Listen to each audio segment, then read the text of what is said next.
Shalom, Bapak, Ibu, Saudara-saudara, salam sejahtera dalam kasih Tuhan Yesus Kristus. Selamat beribadah pada hari ini, Minggu 14 Februari 2021. Liturgi yang kita pergunakan adalah liturgi Minggu Sengsara. Sesuai Almanak Nas GKE, hari ini kita memasuki Minggu Sengsara yang pertama.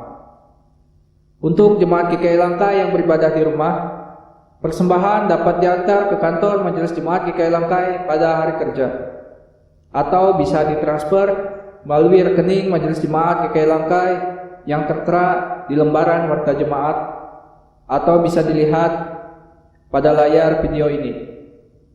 Apabila sudah melakukan transfer, Bapak, Ibu, Saudara dapat menghubungi bendahara dan menyerahkan bukti transfer. Kita memulai ibadah kita. Jemaat dimohon berdiri dan kita memuji nama Tuhan dari Kidung Jemaat nomor 161 bait 1 dan 2. Segala kemuliaan.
Hari ini kita memasuki Minggu Sengsara yang pertama. Kita mengingat kembali saat-saat Tuhan kita Yesus Kristus mengalami kesengsaraan karena tugas panggilannya. Ia dihina dan dihindari orang. Seorang yang penuh kesengsaraan dan yang biasa menderita kesakitan. Ia sangat dihina, sehingga orang menutup mukanya terhadap dia, dan bagi kita pun, dia tidak masuk hitungan. Tetapi sesungguhnya penyakit kitalah yang ditanggungnya, dan kesengsaraan kitalah yang dipikulnya. Kita tahbiskan ibadah kita. Pertolongan kita adalah dalam nama Tuhan yang menjadikan langit dan bumi. Kasih karunia menyertai kamu, dan damai sejahtera dari Allah Bapa kita dan dari Tuhan Yesus Kristus. Amin. Jemaat silakan duduk kembali. Dengarkanlah nas pembimbing berikut ini. Bila ia berseru kepadaku, aku akan menjawab. Aku akan menyertai dia dalam kesesakan. Aku akan meluputkannya dan memuliakannya.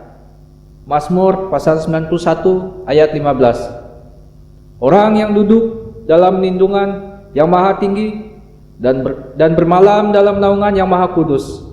Mazmur pasal 91 ayat 1. Marilah kita merendahkan diri di hadapan Tuhan dan mengaku dosa kita kepadanya. Mari kita berdoa. Kami mengaku di hadapan-Mu ya Allah, bahwa kami telah berdosa terhadap Engkau, baik dengan pikiran, perkataan, bahkan melalui perbuatan kami.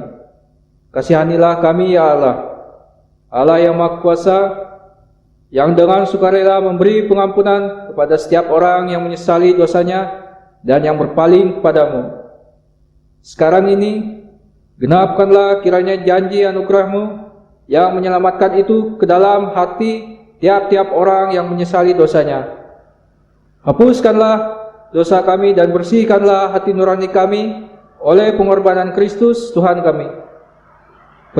Pelihara kami selalu dalam damai sejahtera dan kegembiraan kehidupan yang suci, supaya untuk selama-lamanya kami boleh mengasihi Dikau dan mengabdi kepadamu. Dalam nama Allah Bapa, Anak dan Roh Kudus. Amin. Marilah kita berdiri untuk mendengarkan berita anugerah Allah seperti yang tertuang di dalam kitab 1 Yohanes pasal 4 ayat 9 sampai 10 yang demikian bunyinya. Barang siapa tidak mengasihi, ia tidak mengenal Allah, sebab Allah adalah kasih. Dalam hal inilah kasih Allah dinyatakan di tengah-tengah kita, yaitu bahwa Allah telah mengutus anaknya yang tunggal ke dalam dunia, supaya kita hidup olehnya. Jemaat silakan duduk kembali. Jemaat menyanyi dari Kidung Jemaat nomor 187 bait 1 dan 3. Kudengar suara Yesus. Yesus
Mari kita membaca Alkitab yang diambil dari 2 Raja-Raja pasal 2 ayat 1 hingga ayat yang kedua.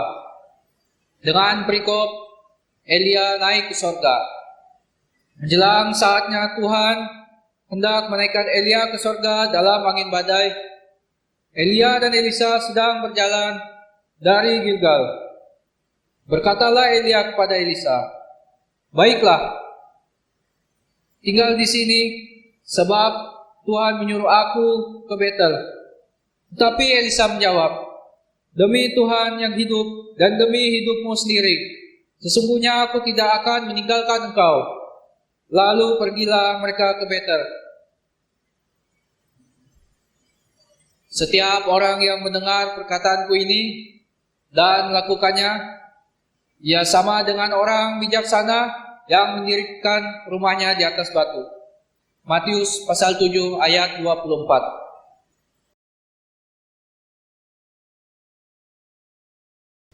Firman Tuhan untuk kita pada minggu hari ini sesuai dengan Almanak Nas GKE, memasuki minggu sengsara pertama. Firman Tuhan terdapat di dalam kitab Injil Markus pasal 9 ayat 2 sampai ayat 9. Sebelum kita mendengarkan firman Tuhan, mari kita berdoa. Tuhan Yesus firman yang hidup, kami sungguh bersyukur atas segala kebaikan dan kemurahan Tuhan di dalam kehidupan kami. Pada saat ini kami ingin mendengar akan firman-Mu.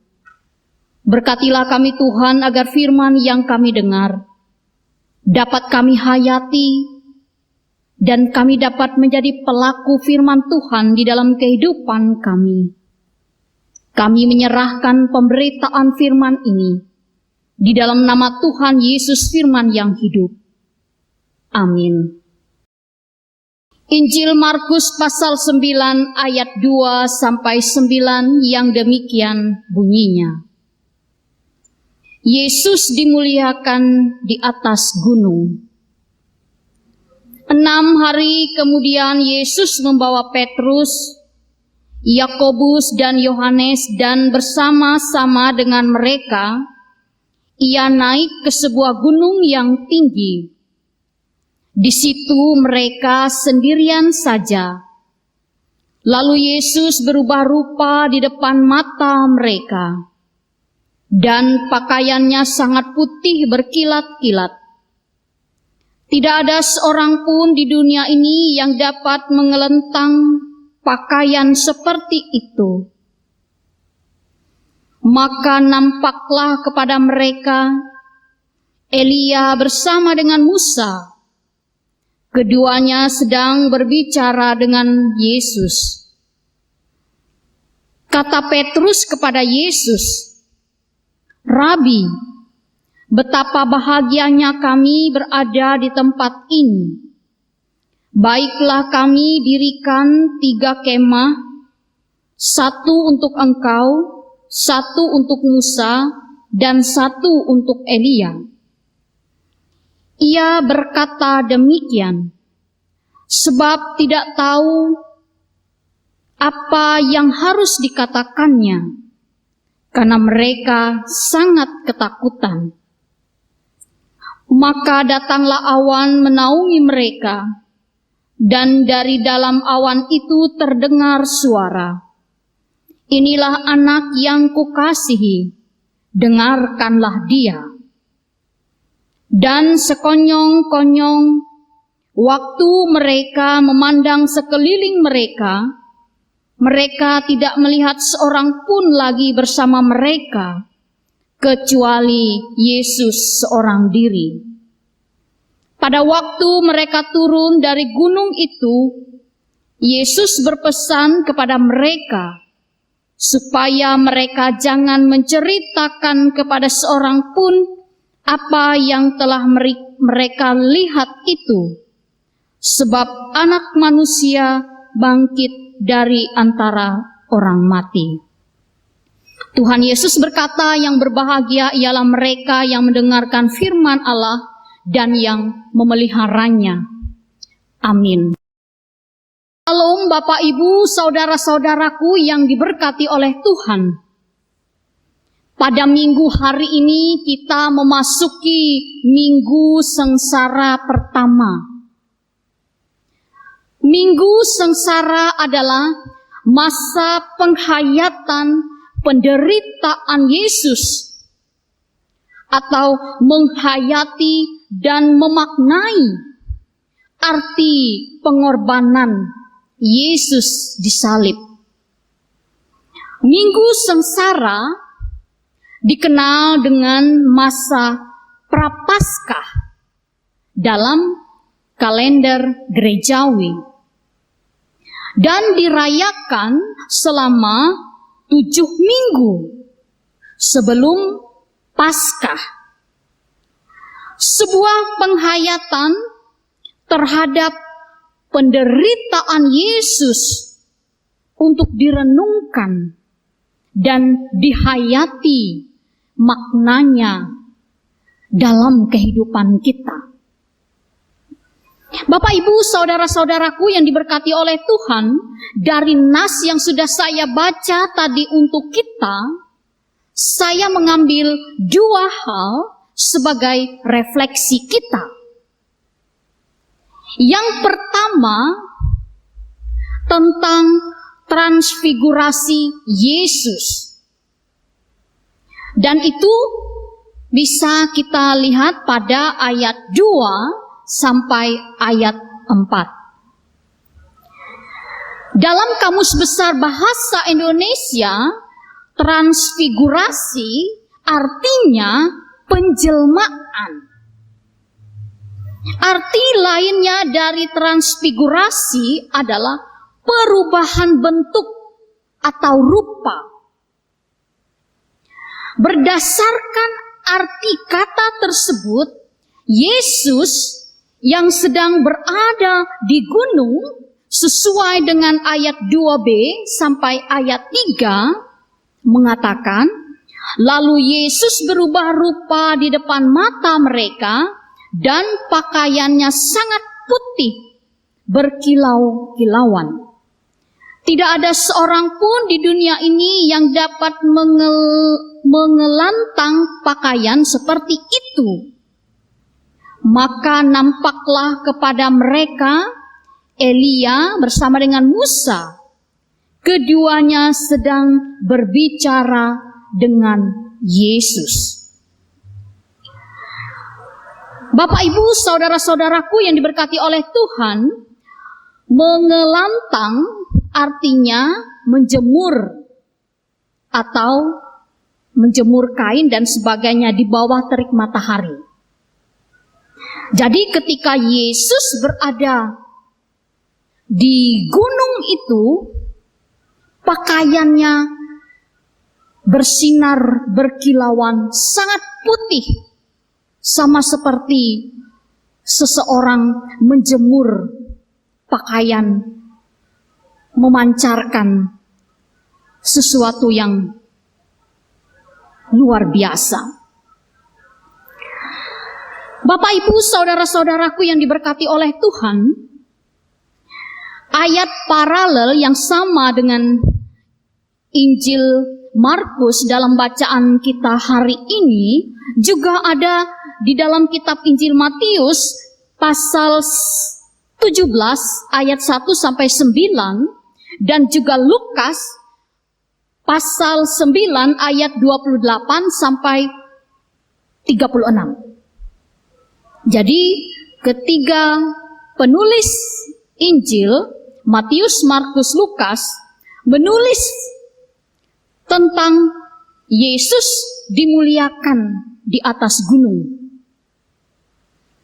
Sebenarnya tujuan Yesus ke gunung menurut penulis Injil Lukas pasal 9 ayat 28 sampai 29 adalah untuk berdoa.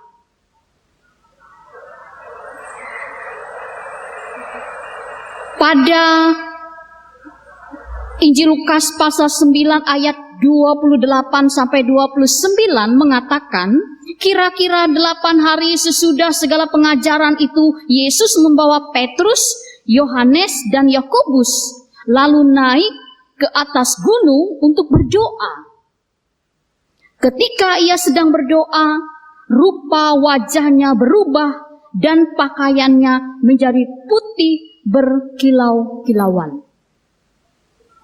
Jadi dari ayat ini kita dapat memahami bahwa tujuan Yesus naik ke atas gunung itu adalah berdoa. Jauh-jauh ke atas gunung hanya untuk berdoa. Luar biasa yang dilakukan oleh Yesus. Itu artinya bahwa doa itu sangat penting. Yesus sangat menghargai relasinya dengan Bapa di sorga. Di gunung adalah tempat yang dipilih oleh Yesus untuk berdoa. Dan ia mengajak murid-muridnya. Ini secara tidak langsung Yesus memberikan teladan bagi murid-muridnya yang ikut bersama dengan dia pada saat itu. Yesus di gunung berdoa sendirian. Dan kemudian berubah rupa di depan mata mereka. Artinya di depan mata murid-muridnya. Pakaiannya menjadi sangat putih, berkilat-kilat, berkilau-kilauan, bersinar seperti terang. Dan diceritakan dalam nas kita tadi, tidak ada seorang pun di dunia ini yang dapat mengelantang pakaian seperti itu. Dan juga pada saat itu nampak Musa bersama Elia. Dan mereka sedang berbicara atau bercakap-cakap dengan Yesus.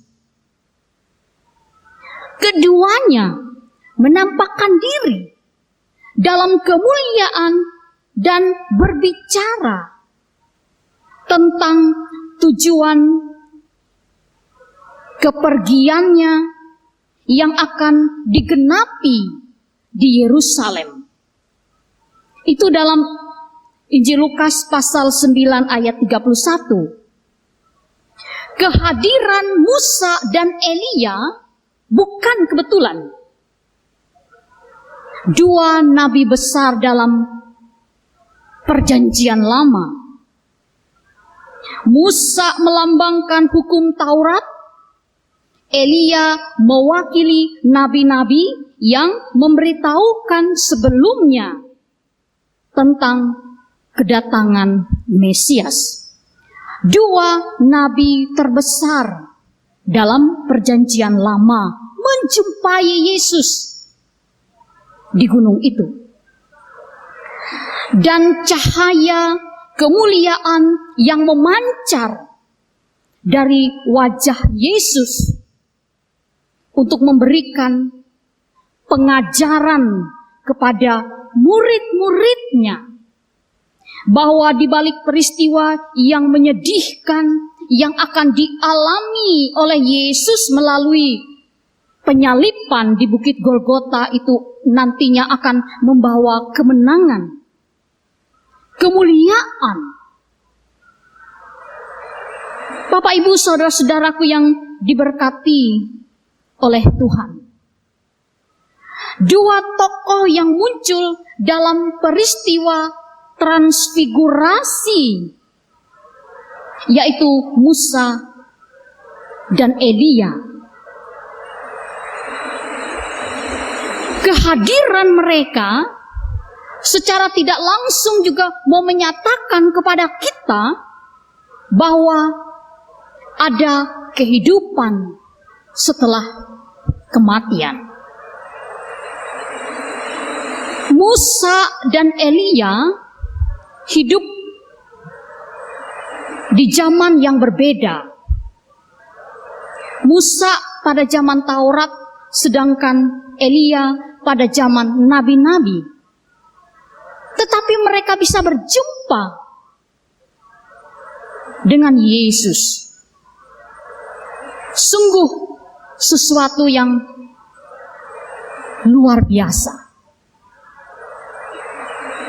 Dan melalui perjumpaan itu hendak menyatakan bahwa ada kehidupan setelah kematian yang ditunjukkan melalui kehadiran Musa dan Elia. Dan mereka memakai tubuh kemuliaan. Bapak, Ibu, saudara-saudaraku yang diberkati oleh Tuhan. Sosok Musa mengingatkan kepada kita tentang hukum dan perjanjian yang diberikan Allah kepada umatnya dalam perjanjian lama. Dan Musa membawa umat Allah keluar dari tanah Mesir menuju tanah perjanjian.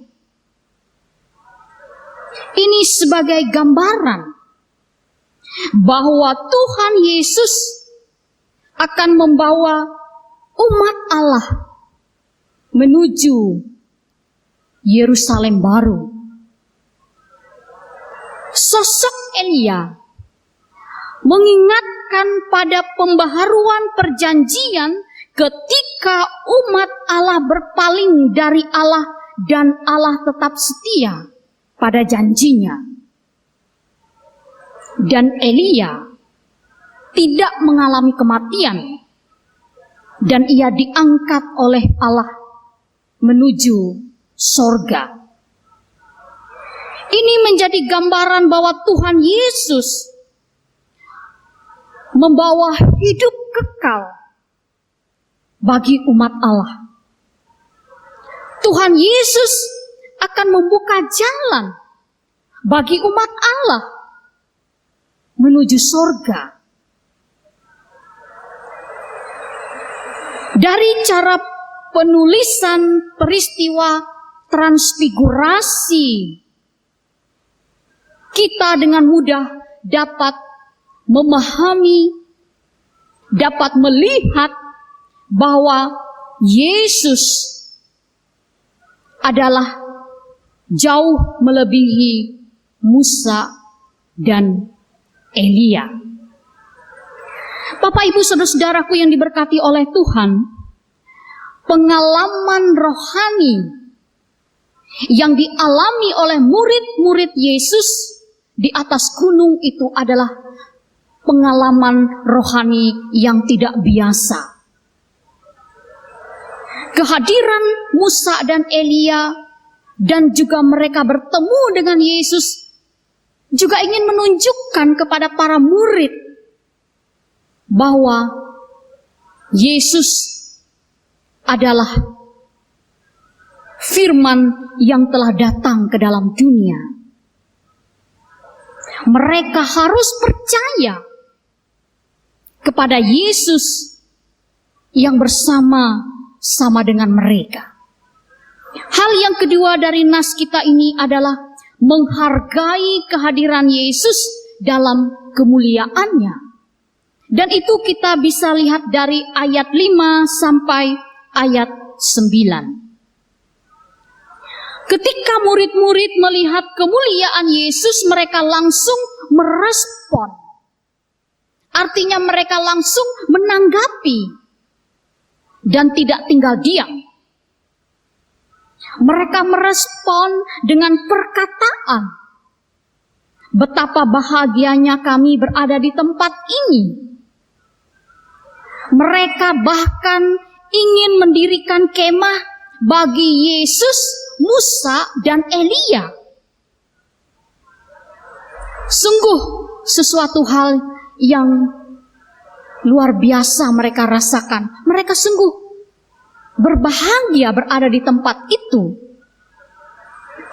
Namun kehadiran Allah dan suaranya menyadarkan mereka, menyadarkan murid-murid bahwa iman dan pengharapan mereka harus senantiasa ditujukan kepada Yesus. Pada ayat 7, maka datanglah awan menaungi mereka, dan dari dalam awan itu terdengar suara, "Inilah anak yang kukasihi, dengarkanlah dia." Suara Bapa di sorga meneguhkan kehadiran Yesus dan juga murid-murid yang hadir pada saat itu, agar mereka mendengarkan apa yang dikatakan oleh Yesus selama Yesus bersama-sama dengan mereka. Suara yang maha tinggi yang mengiringi peristiwa perubahan rupa Yesus di gunung yang disaksikan oleh dua tokoh besar perjanjian lama, yaitu Musa dan Elia. Dan juga tiga saksi penting dalam perjanjian baru, yaitu Petrus, Yakobus, dan Yohanes. Bapak, Ibu, saudara-saudaraku yang diberkati oleh Tuhan, penting bagi kita untuk mendengarkan ajaran Yesus.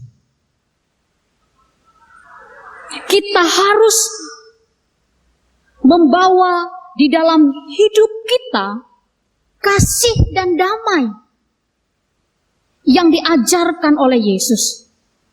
Keadilan, kebenaran yang telah diajarkan dan yang dihidupi oleh Yesus. Kita harus sungguh-sungguh mendengarkan Yesus melalui firman yang disampaikannya melalui Alkitab. Karena dengan dialah hidup kita bisa menjadi lebih baik. Dan pada ayat yang ke-9, Yesus melarang murid-muridnya untuk memberitahukan apa yang terjadi pada saat itu. Mengapa Yesus melarang mereka untuk menceritakan? Karena hal ini sangat beralasan. Karena pengharapan orang Israel pada saat itu mengenai Mesias adalah bersifat politis atau duniawi. Dan Yesus tidak mau murid-murid dan orang nanti salah menanggapi tentang kehadiran Yesus sebagai Mesias dalam arti rohani. Bapak, Ibu, saudara-saudaraku yang diberkati oleh Tuhan, subtema kita bulan Februari 2021 ini, tunaikan tugas pelayananmu agar Tuhan dimuliakan. Dari subtema ini mengajak kita untuk mengerjakan, untuk melaksanakan pelayanan yang dipercayakan oleh Tuhan kepada kita. Sama seperti Tuhan mempercayakan pelayanan kepada murid-muridnya pada saat itu. Kita diingatkan agar kita melaksanakan pelayanan itu sampai selesai. Selama hidup yang dianugerahkan oleh Tuhan, Tuhan mempercayakan kita untuk melaksanakan pelayanan pemberitaan firman Tuhan. Memberitakan kasih memberitakan kebaikan Tuhan bagi sesama di mana saja kita berada. Walaupun kita menyadari bahwa dalam melaksanakan pelayanan itu, kita mengalami tantangan, kesulitan, pergumulan, terlebih dalam masa pandemi COVID-19 saat ini. Tetapi kita percaya bahwa Tuhan menyertai kita, memimpin kita, sehingga pelayanan itu dapat kita lakukan. Karena ada Tuhan yang bersama-sama dengan kita. Tuhan memberkati kita. Amin.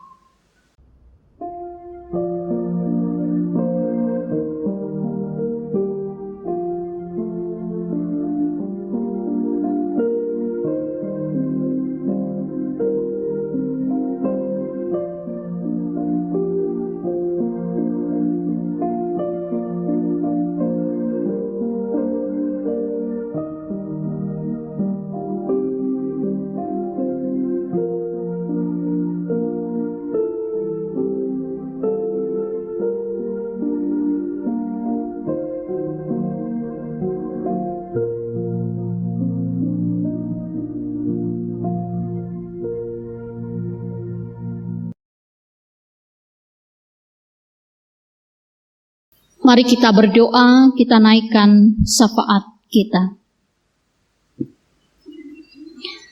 Ya Bapa yang di sorga, Tuhan kami Yesus Kristus, Engkau menganugerahkan hidup, kekuatan, dan kesehatan bagi kami.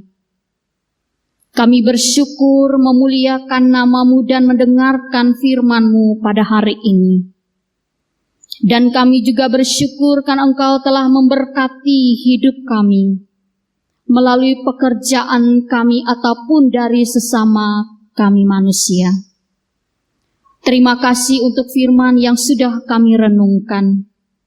Dan dengan pertolongan-Mu, firman yang ditaburkan dapat berakar, bertumbuh, dan berbuah di dalam hidup kami.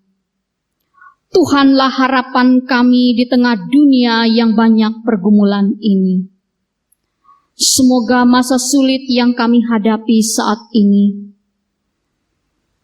dapat memberikan kami kemampuan untuk terus menjalani kehidupan, melakukan tugas, pekerjaan, dan pelayanan kami kepada sesama.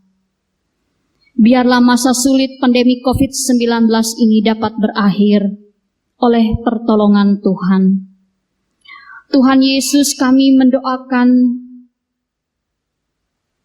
bangsa dan negara kami yang saat ini sedang mengalami berbagai macam pergumulan. Kami mendoakan saudara-saudara kami yang mengalami bencana alam akibat banjir, tanah longsor, dan orang-orang yang berduka cita karena kehilangan anggota keluarga, dan juga musibah, kecelakaan, penyakit, dan yang lainnya. Tuhan, tolonglah bangsa dan negara kami. Pulihkanlah keadaan ini. Kami ingin hidup dalam ketenangan dan kedamaian. Kami juga mendoakan jemaat GKI Langkai serta seluruh jemaat di mana saja berada. Kasih Tuhan Yesus selalu memimpin dan memberkati kami. Kami juga mendoakan saudara-saudara kami yang berulang tahun kelahiran dan yang berulang tahun pernikahan sepanjang minggu ini. Berkatilah setiap ucapan syukur mereka. Lengkapilah sukacita iman yang boleh mereka rasakan. Dan senantiasa berkat Tuhan terus mengalir di tengah-tengah kehidupan mereka. Kami juga mendoakan saudara-saudara kami yang lanjut usia. Saudara-saudara kami yang berada di rumah ataupun di kampung halaman. Saudara-saudara kami yang janda duda, yatim piatu. yang berada di penjara, yang berada di yayasan rehabilitasi, yayasan panti asuhan, dan juga saudara-saudara kami yang bergumul sedih, susah maupun yang berduka. Tuhan, kami menyerahkan mereka dalam pertolongan-Mu. Kami mendoakan remaja, pemuda, dan anak-anak kami, baik yang sudah berkeluarga maupun di masa-masa pendidikan mereka. Biarlah kiranya mereka diberikan hikmat, kebijaksanaan, pengetahuan dari Tuhan, agar dapat menjadi bagian dalam hidup mereka, dan mereka mampu membedakan mana yang baik dan mana yang tidak baik. Mereka adalah harapan kami di masa kini dan masa mendatang. Cita-cita dan harapan dapat terwujud oleh pertolongan Tuhan. Tuhan, kami juga mendoakan pemimpin bangsa kami dari tingkat pusat sampai ke pelosok daerah, agar mereka dapat menjadi pemimpin yang adil, jujur, dan bijaksana. Kami juga mendoakan Bapak Presiden Joko Widodo, Bapak Wakil Presiden Ma'ruf Amin. Berikanlah kesehatan, hikmat, agar mereka dapat memimpin bangsa kami dengan baik. Juga jajaran Menteri Kabinet Indonesia Bersatu, berikanlah mereka hati dan jiwa yang takut kepadamu. Setiap keputusan yang mereka pilih dapat menjadikan bangsa Indonesia menjadi bangsa yang tenang, aman, dan damai. Dan jadikan Indonesia negara yang penuh berkat. Kami juga mendoakan pemimpin gereja kami dari tingkat Majelis Sinode GKE, Majelis Resort GKE, Majelis Jemaat GKE, pelayan-pelayan Tuhan, serta seluruh warga jemaat. Tuhan menjaga dan memelihara kami. Pada minggu hari ini kami memasuki minggu sengsara pertama. Kami percaya melalui momen Hari Raya Gerejawi ini, mengingatkan kami bagaimana perjalanan Tuhan Yesus menuju ke kayu salib, dalam rangka untuk menyelamatkan kami dari dosa-dosa kami. Yesus mati, hidup kembali, dan menjadi Tuhan dan Juru Selamat dalam hidup kami. Terima kasih Tuhan. Kami berdoa sebagaimana yang Engkau ajarkan. Bapa kami yang di sorga, dikuduskanlah namamu, datanglah kerajaan-Mu, jadilah kehendak-Mu di bumi seperti di sorga. Berikanlah kami pada hari ini makanan kami yang secukupnya, dan ampunilah kami akan kesalahan kami, seperti kami juga telah mengampuni orang yang bersalah kepada kami. Dan janganlah membawa kami ke dalam pencobaan, tetapi lepaskanlah kami daripada yang jahat. Karena Engkaulah yang mempunyai kerajaan dan kuasa dan kemuliaan sampai selama-lamanya. Amin. Marilah kita berdiri mengikrarkan pengakuan iman rasuli bersama-sama. Aku percaya kepada Allah Bapa yang Maha Kuasa, Khalik langit dan bumi, dan kepada Yesus Kristus, Anak yang tunggal Tuhan kita, yang dikandung daripada Roh Kudus, lahir dari anak darah Maria, yang menderita di bawah pemerintahan Pontius Pilatus, disalibkan, mati dan dikuburkan, turun ke dalam kerajaan maut. Pada hari yang ketiga bangkit pula dari antara orang mati, naik ke sorga, duduk di sebelah kanan Allah Bapa yang Maha Kuasa, dan akan datang dari sana untuk menghakimi orang yang hidup dan yang mati.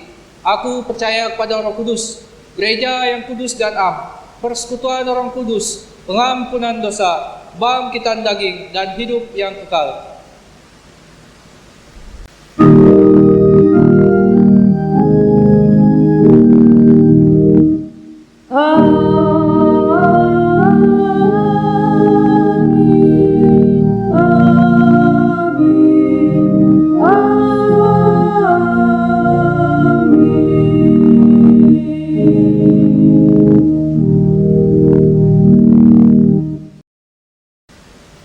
Sekarang ada kesempatan bagi kita untuk mempersembahkan persembahan syukur kepada Tuhan. Dengarkanlah firman Tuhan tentang persembahan yang tertulis dalam Mazmur pasal 96 ayat 7 hingga ayat yang ke-8, yang demikian bunyinya. Kepada Tuhan, hai suku-suku bangsa, kepada Tuhan sajalah kemuliaan dan kekuatan. Berilah kepada Tuhan kemuliaan namanya, bawalah persembahan dan masuklah ke pelatarannya. Mari kita berdoa. Kepunyaan-Mu ya Tuhan, segala yang ada di langit dan yang di bumi. Kami adalah ciptaan-Mu, Engkau mengajarkan kami untuk mengucap syukur.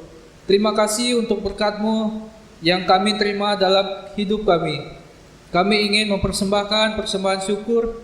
Terimalah dan berkatilah agar berguna bagi pelayanan gereja-Mu dan sesama kami. Dalam nama Tuhan Yesus kami berdoa. Amin. Sementara persembahan dikumpulkan, jemaat menyanyi dari pelengkap Kidung Jemaat nomor 147 bait 1 dan 2. Di sini aku bawa.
Pengutusan dan berkat Tuhan.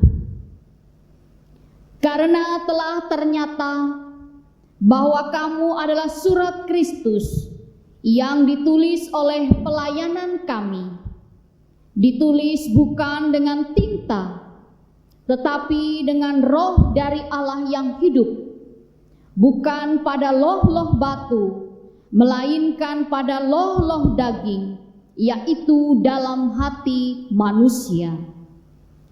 2 Korintus pasal 3 ayat 3. Terimalah berkat Tuhan.